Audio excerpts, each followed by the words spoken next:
안녕하세요. 신양반사회를 쓴 문화인류학자 김은희입니다.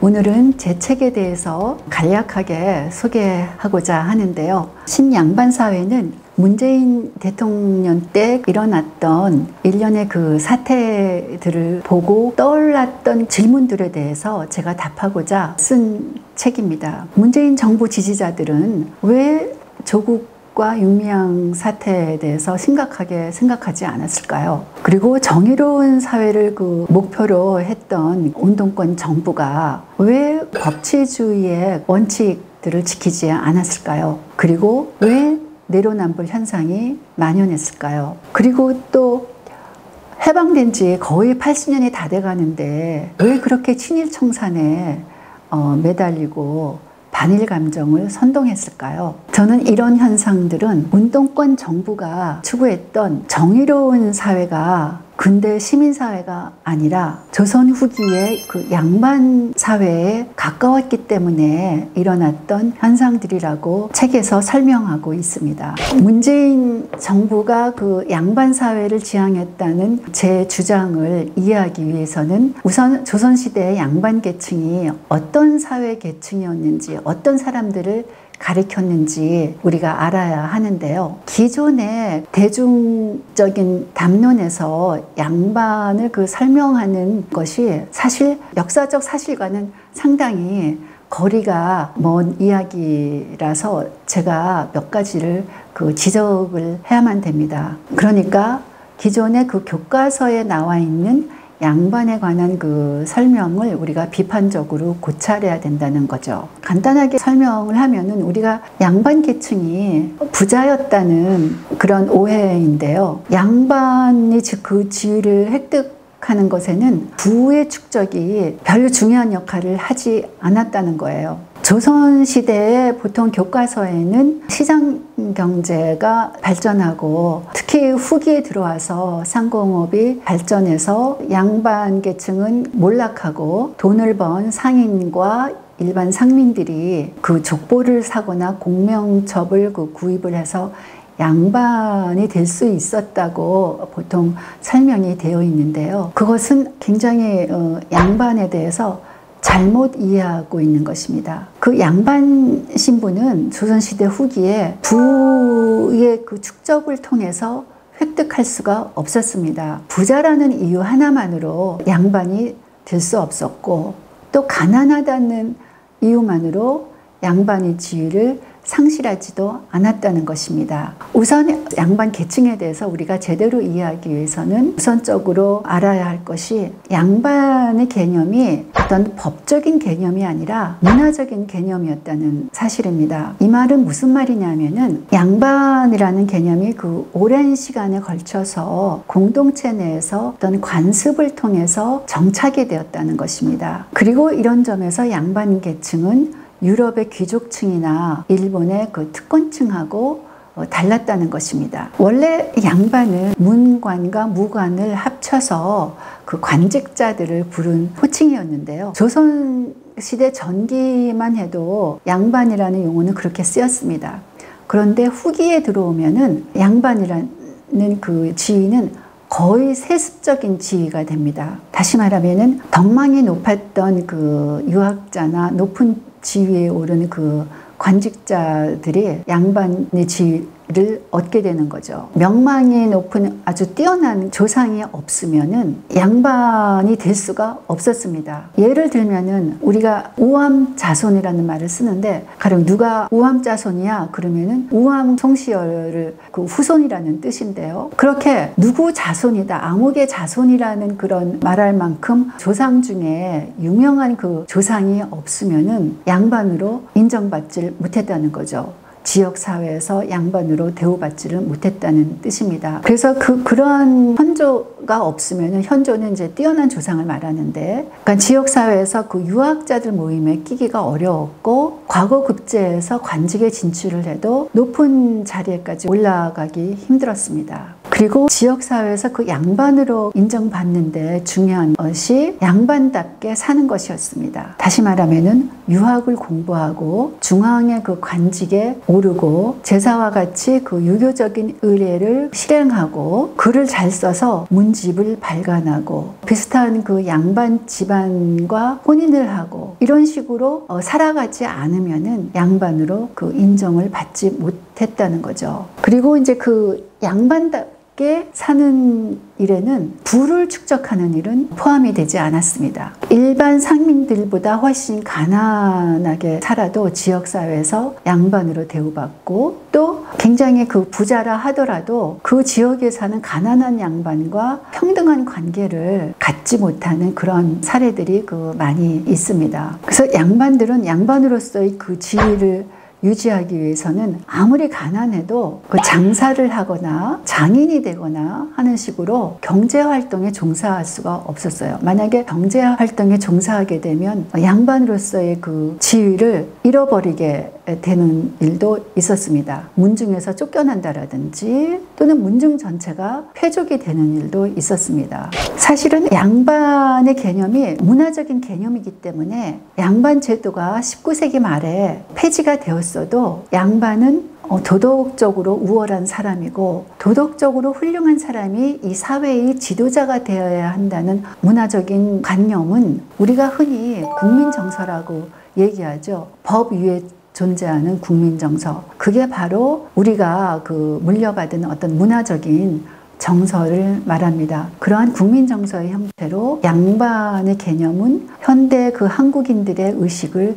지배할 수가 있는 것입니다. 민주화 세력이 종종 추진했던 역사 바로 세우기는 우리 현대 한국인들이 갖고 있는 양반 의식과 유교적 역사관을 잘 보여주는데요. 유교적인 역사관에 따르면은 역사를 서술하는 목적은 객관적인 사실을 밝히는 데 있는 것이 아니라 과거의 인물 행위들이 도덕적으로 올바른지 심판을 하는 데 목적이 있었습니다. 얼마나 의롭게 살았는가에 따라서 평가를 했습니다. 특히 일제 때 항일 무장 투쟁을 했던 독립운동가와 후손들에 대해서 문정부가 최고의 존경과 예우를 대우했던 친일 청산 운동은 양반 엘리트들이 갖고 있던 선비의 의식을 잘 보여준다고 할 수가 있는데요. 조선 후기 양반 사회에서 가장 중요한 가치관이 선비 정신이라고 할 수 있는데 선비 정신은 뭘 말하나 하면은 목숨을 바쳐서라도 계율을 따르는 것이었습니다. 그래서 신하는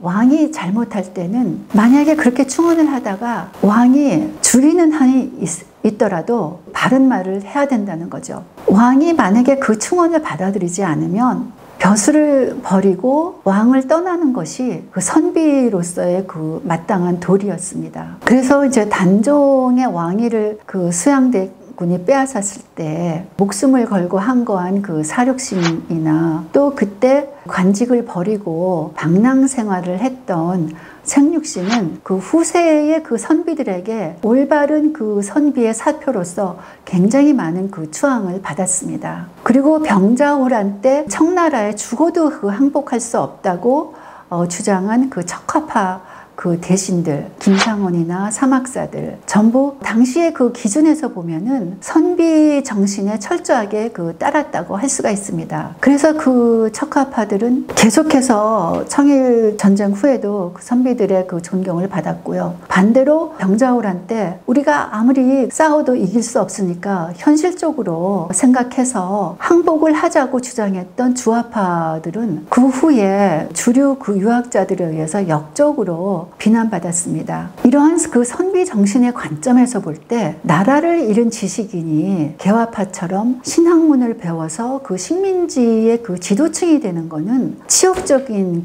행위가 되는 거죠. 당시에 그 이길 가능성이 전혀 없다고 해도 일제에 굴복하는 것은 군자나 선비로서의 그 명예를 완전히 잃어버리는 행위였습니다. 그래서 그 일사조약 때 그 민영환을 비롯한 여러 대신들이 자결을 하죠. 그리고 선비들과 그 유생들은 그 의병을 일으켜서 일본군과 싸우죠. 그때 그 유생들은 아무런 그 무기도 제대로 갖추질 못했어요. 무기도 없이, 장비도 없이 정말 집신 싣고 싸웠어요. 싸움이 되겠어요? 당연히 일본군에 의해서 금방 소탕이 되죠. 그래서 그때 이제 그 유생들은, 살아남은 유생들은 이 땅을 떠나서 만주나 그쪽으로 가서 이제 그 항일 무장투쟁을 계속 이어가죠. 근데 그 항일 무장투쟁을 했던 그 독립운동가들이 일본군과 싸워서 이길 수 있었기 때문에 무장투쟁을 한 게 아니었어요. 우리가 진다 하더라도, 이길 수 없다 하더라도 일본군이 망할 때까지 자기네들은 싸워야 한다는 거였어요. 그게 바로 선비의 그 지조고 선비 정신이라고 저는 보고 있어요. 그런데 현실에 있어서는 사실은 힘들죠. 현실적으로 사람들은